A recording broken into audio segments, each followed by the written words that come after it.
Welcome to chapter 8.3. This is part one. We're only going to do hydrostatic pressure for this one. There'll be a separate video for the center of mass. So we have lots of different applications for calculus, and certainly integral calculus when we're wanting to add up an infinitesimal or an infinite amount of pieces. And one of them we're going to look at is force due to water pressure, and it's called hydrostatic pressure and force.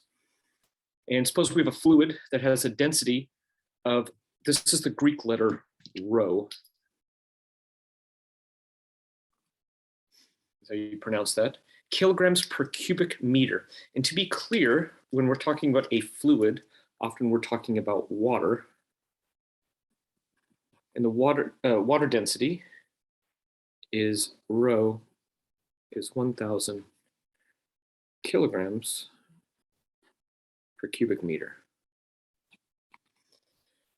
That means within 1 cubic meter, that's like so almost like 3 feet by 3 feet by 3 feet, if you can envision that.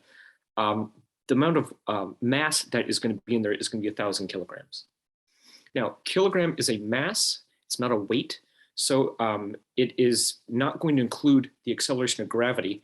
And the acceleration of gravity, so that's the rho there, is right there. And then the g,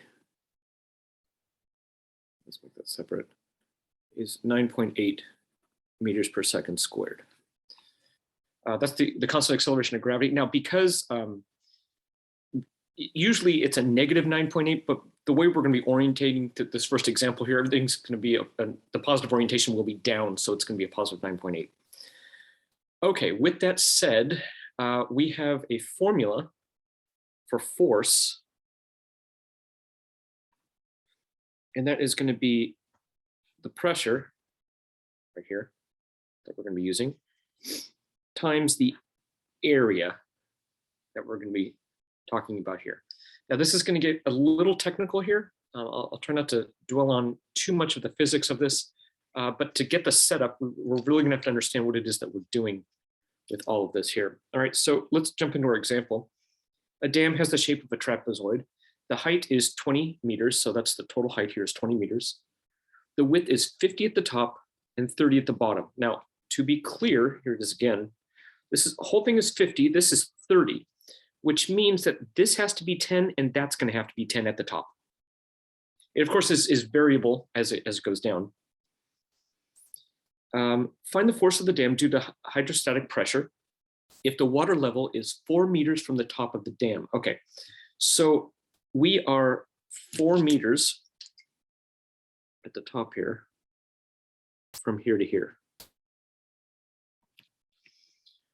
which means we are a total of 16 meters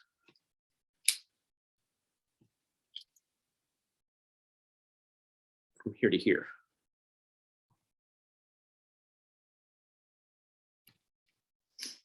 And once again, at the top, it's a total of 20 meters. Now, what we're going to do is we're going to call x how far down. Again, we're orientating everything downward. That's why, again, the acceleration of gravity is going to be positive.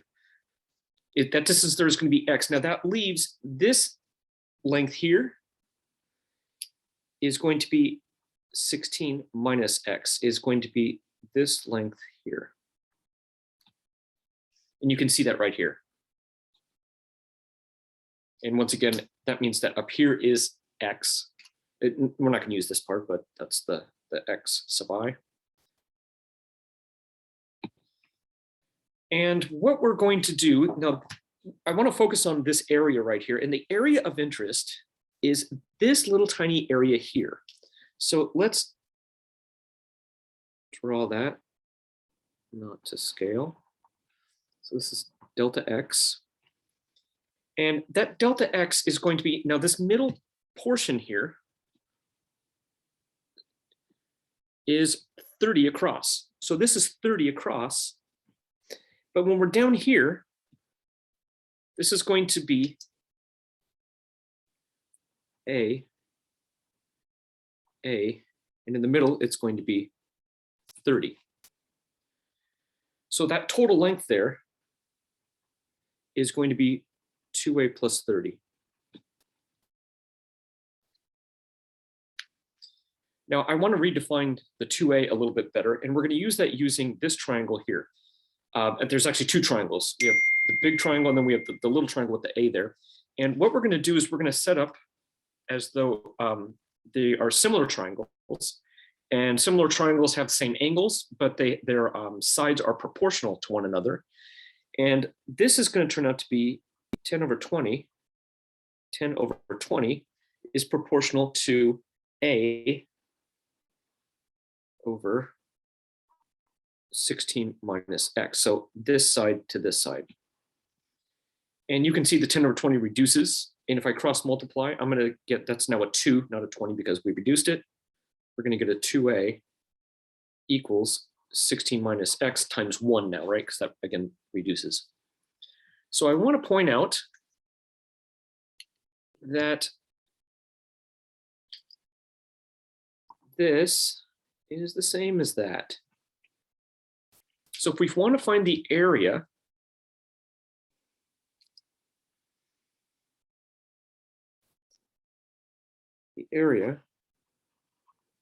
is going to be 2a plus 30 times delta x. And I'm going to replace that 2a with the 16 minus x.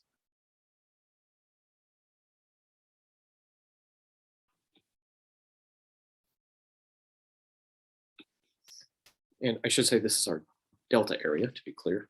And cleaning that up, we get that the area is, again, delta A is 46 minus x times delta x. And I'm hoping now that you see the delta x, that's actually going to be a dx, and we're going to integrate that and add everything up. Now let's talk about p. So we just figured out a, and we'll add all of those up, right? All of them as all those dx's change. So let's talk about p, the pressure. So P is going to be, here's my formula, rho, which we know for water is 1,000. Then we have G, which is 9.8. And then we have D. Let's talk about D for a second. D in this case is X. So now we have dA and P. Let's put the whole thing together. We're going to make this into an infinitesimal. That's now dx, and that's now dA. So we get that our overall force is going to be the integral from 0, that's up here, up to 16, of P, which is 1,000, times 9.8, times x, times A, which is 46 minus x, now a dx. All right, we got a whole bunch going on here. 1,000 times 9.8 is 9,800. I'm going to distribute that x here.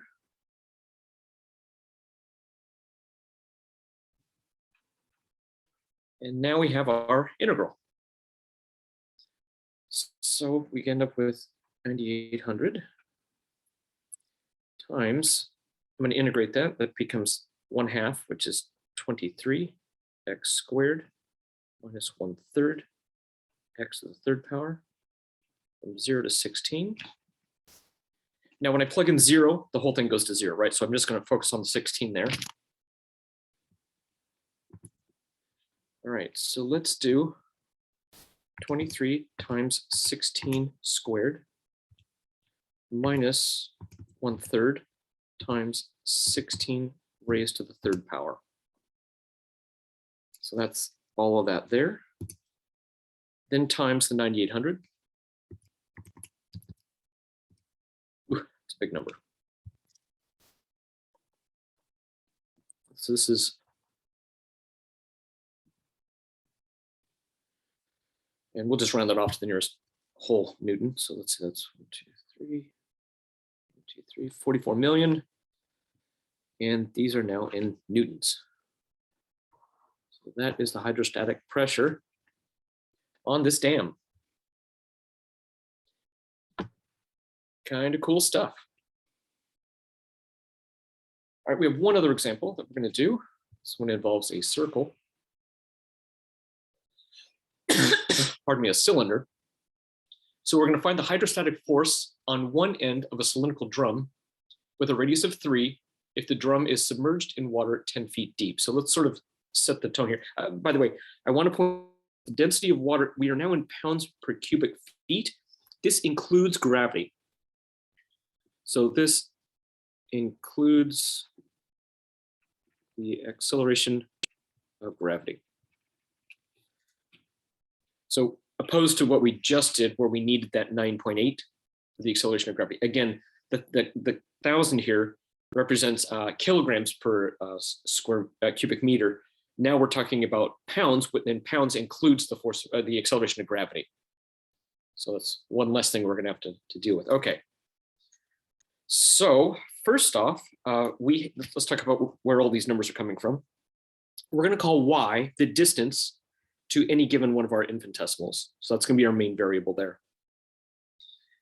The whole thing here is 10 feet. Now, the cylindrical drum is on the bottom of this 10 feet, which means that distance there is 3 feet away. So this is -3, this is a +3. That's 3 there, the remaining is 7 to our x-axis. Now d, our depth, is going to be 7 minus y. So this here is going to be 7 minus y. Again, the whole distance from here to here is 7 minus y. Now, when y is negative, that's going to be minus minus. So it's all going to work out all the way up to 10. Okay, so the circle itself, we know, because the radius is 3, it's x squared plus y squared equals 9, which means that x is the square root, and we'll just deal with the top part for now. It's going to be 9 minus y squared. So when we're talking about finding this area of this rectangle, so let's go here. Again, I'm over-exaggerating that a bit. Delta y. That length is going to be 2 of those, right? 1, 2. So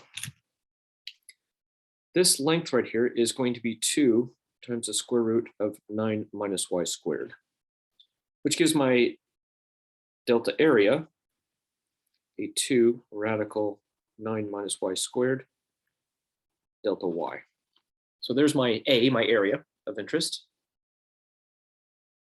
Now my P part of this, P,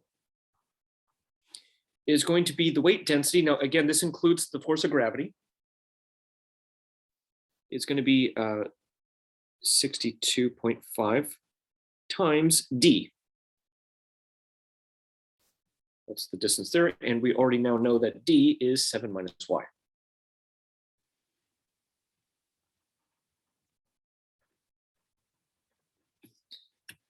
Which brings us to our integral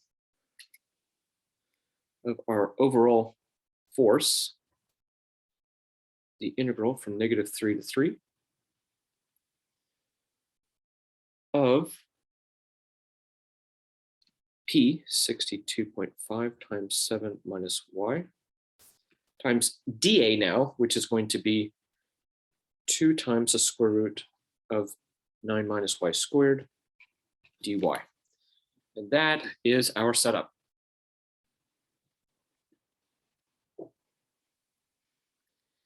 And let's see what 2 times 62.5 is. 2 times 62, 2.5, 125. So we end up with 125, integral from -3 to 3, 7 minus y times the square root, 9 minus y squared dy. And you would break that into 2 separate integrals, and one of them you'd have to use the triangle. I'm not as interested in the actual answer as I am the setup. That's always the trickiest part for these. But I leave the rest to you, and I hope that that was helpful.